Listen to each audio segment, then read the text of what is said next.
Christmas on the Planet Reigate podcast.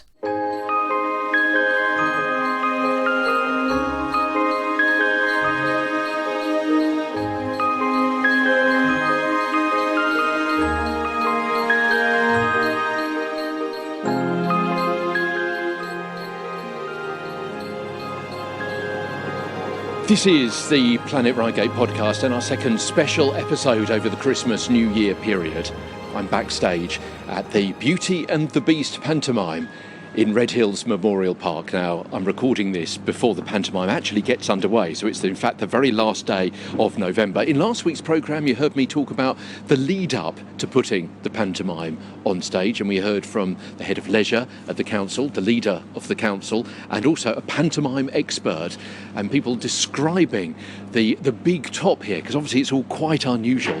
Someone else that I want to speak to in this week's episode is Jarvis, who's one of the main tech guys that's been putting this all on. You're laughing now, Jarvis, but I bet there were occasions over the last 7 weeks where you're almost pulling your hair out. Just a little bit, every so often. So normally you would be in the Harlequin building, yeah? We would normally be in the Harlequin, which has actually got 4 walls and a proper roof.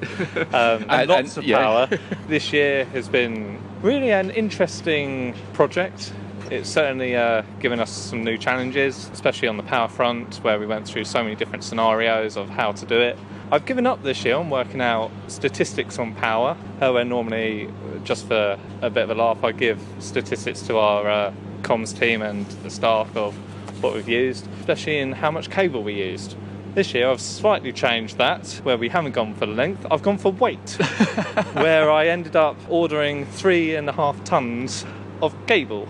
Good heavens. Yeah, there is still more to go in. Well, as people have said to me in the past, it's going to look good on your CV, isn't it? Oh, definitely. Yeah. It's been a real big eye-opener for me, because I've never pulled off a project from a technical point of view of this magnitude. So talk me through, when someone sent you that email or asked you to pop round for a catch-up meeting, we've all heard those phrases before at work, and you were presented with the idea, what was your initial thought? Was it, oh my goodness, I'm going to resign now, or was it, right, okay, bring it on?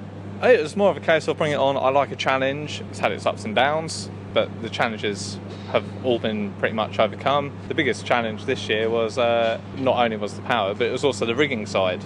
We've had to completely change everything. So talk me through that, because so you turned up a few weeks ago, and there was the big top which had been put up, obviously by an external company, and then what did they put in, and then what did you have to do on top of that? The only thing that the tent guys put in was they left us with a seating unit, a stage, and 4 tent poles, and that was literally what they gave us. So we had to put in all the infrastructure. So the rigging side, we had to erect all the poles to the tent legs. That was a fun game.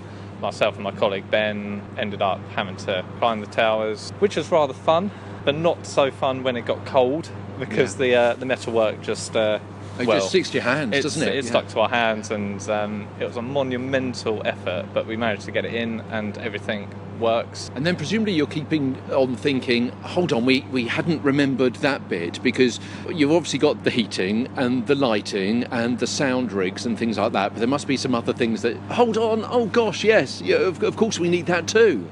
Most of it we've actually thought of, because myself and Ben, who's one of the senior technicians here, we've been having regular conversations about what we need, and we've actually pretty much got everything on site. So there hasn't been anyone you can go to, because no one's done this before? Not from within the team, no. We've been out to a lot of companies and suppliers that have worked in the events industry, and one of my good mates of mine, Toby from Yes Events, has been absolutely invaluable on this project. He's been giving us information, advising us, and he's been absolutely fantastic, and without him we would have been struggling. But what was the biggest thing that you overcame? It was definitely power, without any problem. So what have you done? We can hear, I don't know whether that's picking up on the mic, but I can hear the hum of a generator just outside. Is that your main source of power? No, so the hum that you can hear isn't actually a generator, so we're actually taking power directly from the national grid system. All of our lanterns are LED, so They're not drawing quite as much power as we first thought. It's been quite a fun challenge. And presumably being the council, doing something for the council, there wasn't quite as much red tape as there might have been normally. A few little hurdles, but they were overcome. The thanks definitely goes out to my team. Without them, it would have not be possible, really. So it's the last day of November. It opens in just over a week's time, doesn't it? Yeah. What is there left to do? It's the lighting plot. So that's we sit down with the company, we plot all the lighting. That's on Monday, and then it's the tech and dress. So that's where the lights have to be at certain parts of the of the show and on whom and. Yeah, so that's all happening next week. We're on target to finish all of the install this week. So by this time tomorrow, it'll all be ready for Monday, and then opening day on Friday. Excellent. Okay, and I'm hoping that you and your family get free tickets. Oh yeah, they will certainly be coming at some point. Just don't know when. And presumably you'll be sitting in the audience going, yeah, well, that light could be slightly different. Next time I'd move that rig slightly to the left. Or... Yeah, well, I won't be sitting in the auditorium. I'll be sitting in the control booth to the left-hand side of the seating unit. We've labelled the tech position HMS Tech. Well, I'm sure you won't sink. I'm sure you will sail valiantly on. Would you do it again? I mean, we hope that the actual theatre is going to be open this time next year, but if it's not and they come back to you and say, you know what you did last year, can you do it again this year? What will you say? Definitely. We've pulled it off once. Why not do it again? There's been a lot of learning curves. We've learned a lot. There's definitely things I would do differently. Bring on the challenge. Brilliant. What a great attitude. Happy Christmas. Yeah. Thanks very much indeed. Thank you very much. Well, some of the cast have arrived now, so let's walk across the front of the stage. And Phil is here, who plays Philippe Philoppe, and is you're all dressed up, which is fantastic for radio, for audio, for podcasts. Yes, it looks amazing. But we are well into rehearsals of Beauty and the Beast for this year's Big Top Panto in Redhill. And describe the inside of the Big Top for us. Is this the first time you've been in here with all the seats here and everything? Yeah, this is the first time I've been in, and I'll put my neck on the line here and say that, like a lot of people in Redhill, that I was, to say the least, sceptical. So, it's like, how's it going to work? How's it going to work? I can honestly tell you now, as I've walked through the door, it is absolutely incredible. Like with what the team have done at the Harlequin and with the council and all coming together. And in the short space of time that we've got, it's incredible to see, because you know, obviously you hear Big Top and you think circus, you think everything's going to be in the middle, everyone's going to be around the outside, whereas what they've done... And proper seats and proper kind of wood on the floor over the grass. It's not muddy or anything. It's not cold, is it? No, it's not cold. It's not muddy. It's incredible, as I say. Insulated, warm. Amazing to see it. Let's not miss out on Panto this year for Redhill, and let's give the people one of the most unique Pantos that they're going to have. And I think what's really incredible about this year's Panto, in years gone, it's always the cast that get recognised. This year, what I love about it and what I love about the feeling is it's not just the cast, it's everyone involved. There's going to be a few people I don't know if I want to go and see it, but they'll come and then they'll be a part of it. They'll go, actually, it was amazing. And it just proves to you that anything is possible with the hard work, the dedication, and the love for it. This is my 5th year in Panto, and it fills me with pride to say that this is everyone's Panto. It's going to be quite an experience, isn't it, for people to come here? Yeah, 100%. It's not a theatre, but it's got that theatre feel. Now, you've performed in Redhill before, haven't you, actually, in the Harlequin? What's a Redhill Reigate audience like? Incredible. I love them. Last year, I was Buttons in Cinderella, and following the legend Mr. Neil Wheatley, it was very daunting because he's been here for many, many years. I had to kind of put that aside to come in and then do Cinderella last year, which is probably the biggest Panto story-wise. It's one of the most loved ones, and I just fell in love. I fell in love with everything. I fell in love with the people. I fell in love with the theatre. The theatre's amazing. Tell me about the rehearsals, because we're recording this on the last day of November. How have the rehearsals gone? When did they start? They've been going really well. We're rehearsing over in the Towngate offices. They've been going really well, and as I say, we've been putting it all together with the routines and the script, getting the story across as well, because as we know, where we're not in the theatre, we can't get as much, I'll say, scenery or, Yeah, you can't drop things in and move things in as easily, can you, now? So we've had to work around that in regards of bringing it all through and having what we can in the space that we've got to the maximum effect. And again, it's going to be an incredible show. I tell you what, I think they wanted you wanted on stage. Let's walk onto the stage as we just finish this, so we don't hold up other people as well. So what's your final message then, Phil, to people that may be thinking to themselves, oh, it's not going to be the same, should I come, should I not? I didn't think it was going to be what it is, but now we're obviously here in the big top, and we are now currently on the stage. You will not be disappointed, I guarantee you that. Okay, it's going to be quite an experience for you, isn't it? It's something new for you. Yeah, something new for everyone. As a cast, we've all spoken. Not one of us have done a panto in a big top before like this. And yeah, it is going to be something very, very special. So make sure that you do get your tickets, because you will not be disappointed. Okay, that's great. Thank you. I know we're going to be speaking to the Dame in a few minutes' time, but I think the TV cameras want a recording of you doing part of the show. So I'm going to come and speak to you in a few moments' time. It's my pleasure. Okay? Yes, absolutely fine. All right, I shall see you in a few moments. But actually, I'm going to go back to the seats, back to the auditorium, and see part of the show that they're putting together. One of the little scenes for the TV cameras who've come here as well. Why the TV cameras? It's because it is unique, because this is believed to be the first time we've had a panto in a big top anywhere in the UK. It's certainly the only one this year in England, and so various local and national TV companies want to film a bit, and maybe by the time you hear this you will have seen it on your TV. This is Peter Stewart with the Planet Reigate podcast. Hello everyone! My name is Dame Cheri Trifle this year, and I'm here preparing some food with my son Philippe for Belle's birthday. Well, wherever we cook, I can't eat very much, I'm afraid. I am on the Dolly Parton diet. My friend Joe told me about it. Well, it made Jolie. Jolie. Doesn't get any better, doesn't it? We're here between the 8th and the 31st of December, but come along, it'll be lots of fun in the big top.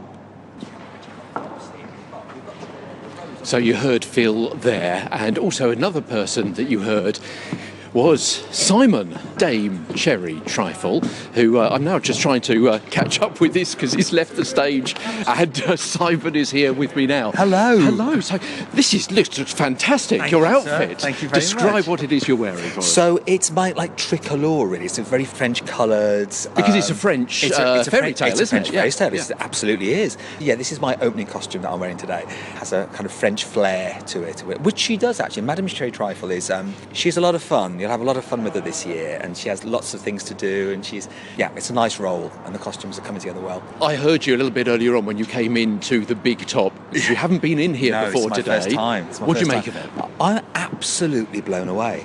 Genuinely, I can't believe it, because it's been a roller coaster. Let's be honest. And at the point where you were thinking, oh my goodness, we're not going to be able to do the pantomime. You must have thought at some stage that you didn't have a job this year. Oh, completely. And for me, it was almost like the double whammy, because I was doing my one-man show, as was Phil actually, during the run-up to Christmas.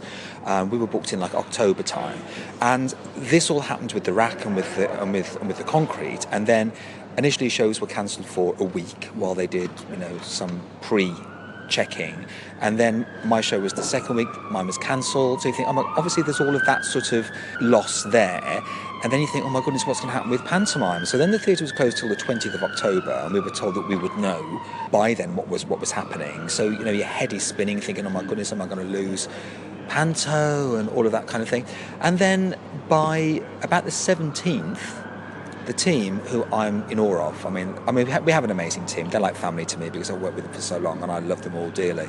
But they've gone over and above this year, and to create this, it's quite emotional actually. I feel quite humbled by everyone's hard work. It's incredible. And I said earlier on, it looks bigger on the inside than it is on the outside. They've made a fantastic use of the space, and more seats to come in here as well. There is. It's like a TARDIS. You're absolutely correct. It's like, I'm coming in here.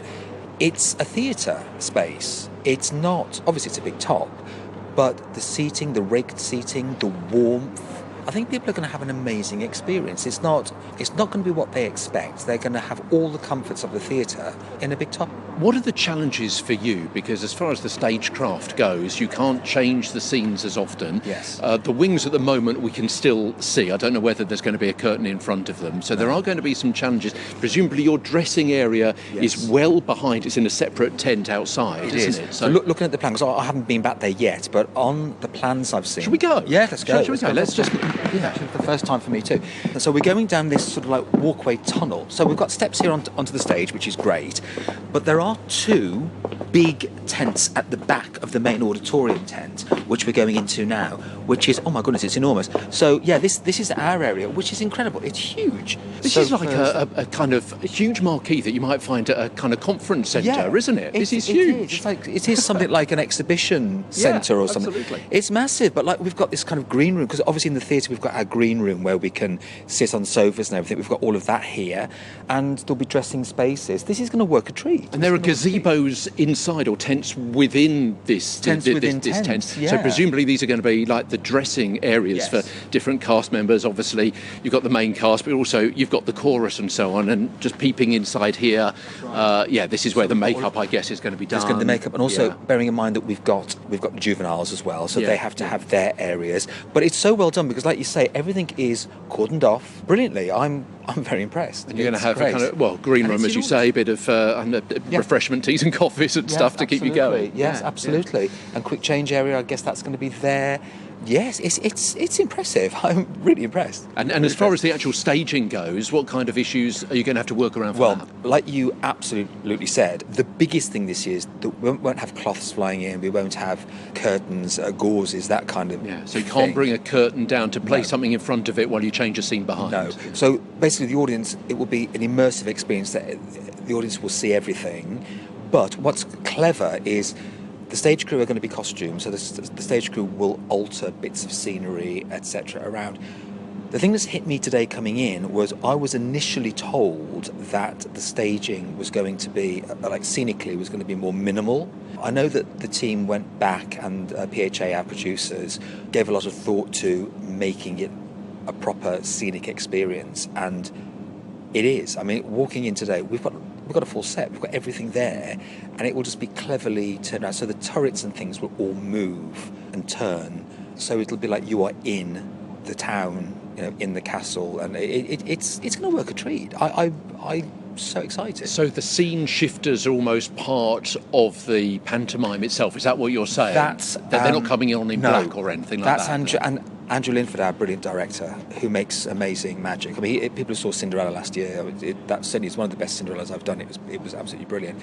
And he's been thinking about this long and hard, and it's a great idea that basically the scenic movers will be costumed and they will literally come on and move. So they won't stand out. You won't think, oh, there's, the crew in there, with their headphones and their black t-shirts and black trousers. It's going to be literally like they are villagers, etc., moving things around. And also members of the cast and dancers move tables and props and things like that around as well. So it'll be very slick. That doesn't matter too much, does it, in a pantomime? No. Because you break that wall anyway, don't you? And people kind of understand what goes on and so on. So you're breaking the fourth wall, which you don't ordinarily do. The other thing as well, I think people are going to be blown away by the fact that they spent a lot of money on this. This isn't just something that people have just thought, we'll just shove it in a tent and hope things happen.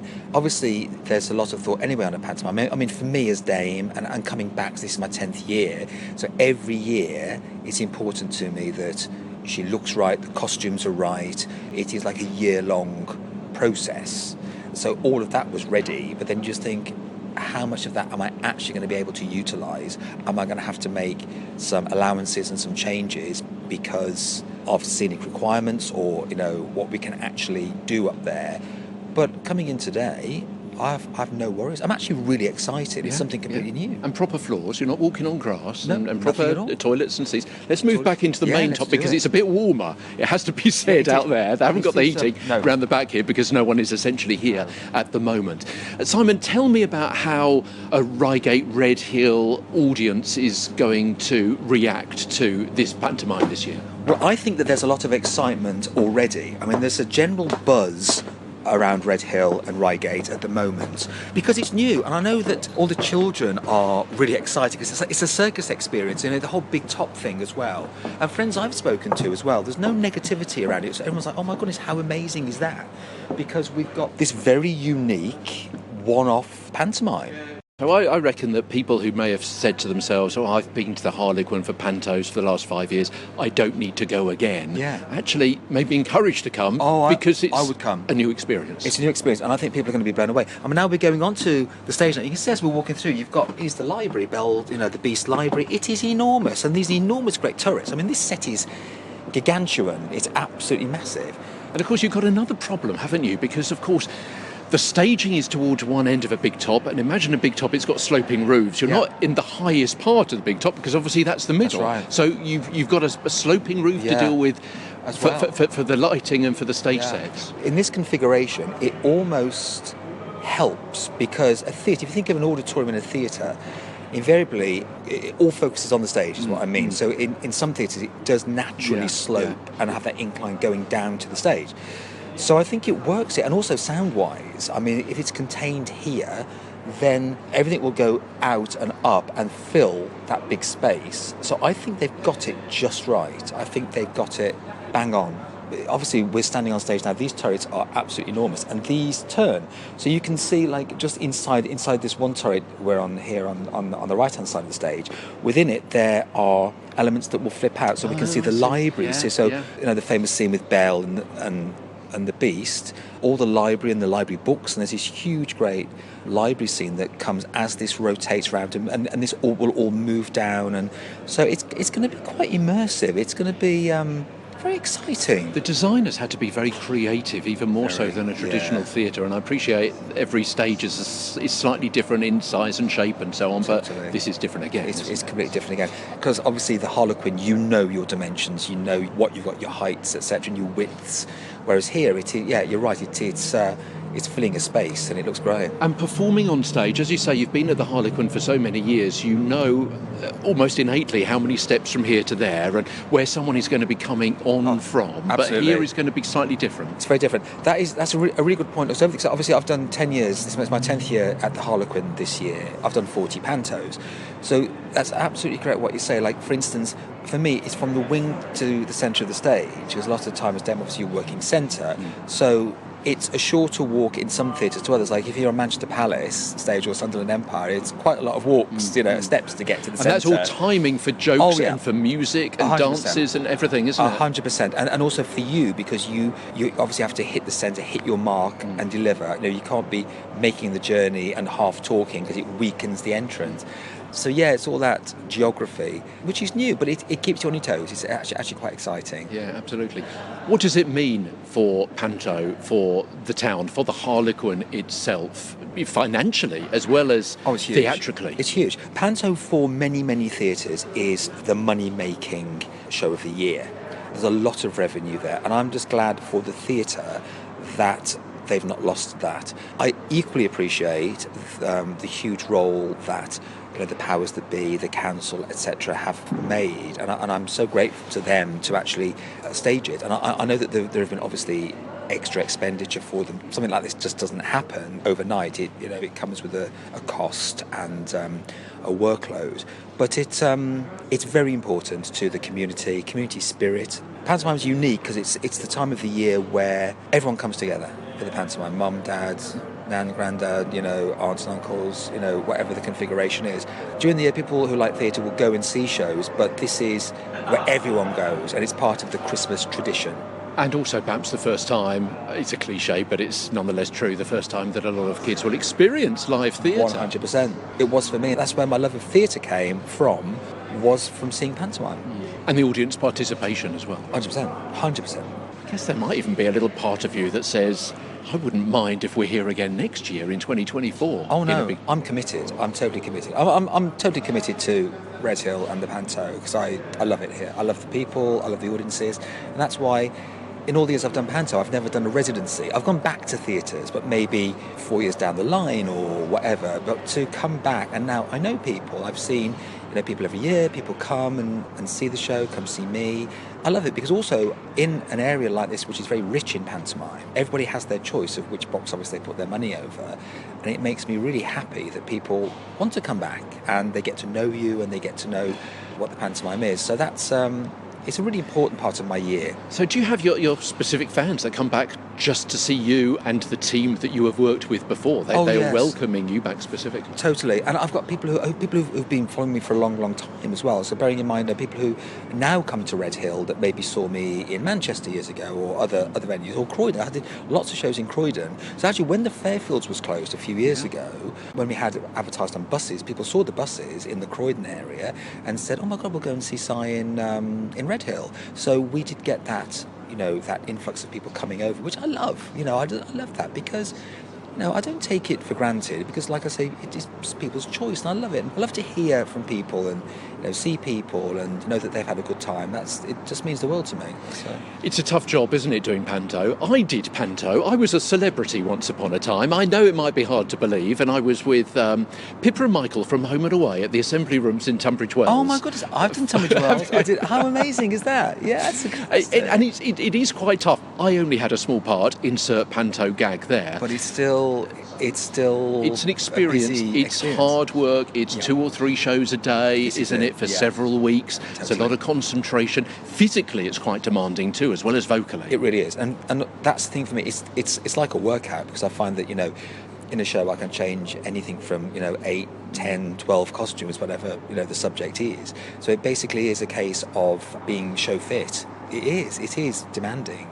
for everyone, and those 2 and 3 show days. And sometimes you get to the middle of your 3 show day and think, which show am I in? You must remember that when you kind of go, oh my God. Yeah, it's very rewarding. When you walk down the end and everyone's had a good time and they're all cheering and clapping along, it's great. That's the payoff, isn't it? So that is Simon and everybody else that I've been speaking to on these couple of special editions of the Planet Reigate podcast. Our thanks to all of them. It's been really interesting to see behind the scenes for this year's rather unique edition of Beauty and the Beast. Not in the Harlequin, but kind of produced by the guys at the Harlequin, but in fact, as I say, at the Memorial Park in Redhill. Hope you've had a chance to see it, and if not, there's still a few days for you to be able to book tickets. I hope you've had a great Christmas, and I hope you have a fantastic 2024, and keep listening to the Planet Reigate podcast. I'm Peter Stewart.